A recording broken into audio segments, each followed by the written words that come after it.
Hi friends, ఇప్పుడు మీరు చూస్తున్న ఈ బ్లౌజ్ నెక్ డిజైన్ చాలా ఈజీ వేలో ఎలా కట్ చేసుకోవాలో చూద్దాం.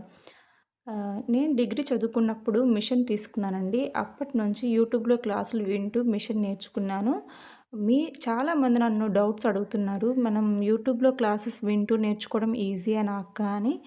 చాలా ఈజీగా మనం నేర్చుకోవచ్చండి. ఏదైనా మనం నేర్చుకోవాలి అని అనుకునే దాని మీదే ఉంటుంది. మీరు స్టార్ట్ చేయండి, మీరు నేర్చుకోండి, మీరు ట్రై చేయండి. ఖచ్చితంగా సక్సెస్ అవుతారండి. మనం చేయగలమా లేదా అనే అసలు ఆ డౌట్ తీసేయండి. మీరు ఈజీగా నేర్చుకోగలుగుతారు. ట్రై చేయండి. తప్పేముంది? ఇలా మిషన్ నేర్చుకుంటే మనకు స్టిచ్ చేసుకున్న చాలా యూజ్‌ఫుల్ అండి. బయట చాలా రేట్లు ఎక్కువగా ఉన్నాయి. దాన్ని మనం అంత అఫోర్డ్ చేయలేనప్పుడు మనమే నేర్చుకొని మన ఇంట్లో వరకు కుట్టుకోవడం చాలా గ్రేట్ కదండీ! ఇప్పుడు మనం చూస్తున్న ఈ ట్రెండీ నెక్ డిజైన్ చాలా ఈజీగా ఎలా కట్ చేసుకోవాలో చూసారు కదండీ! ఇంతేనండి. Please support our channel. Please like and share and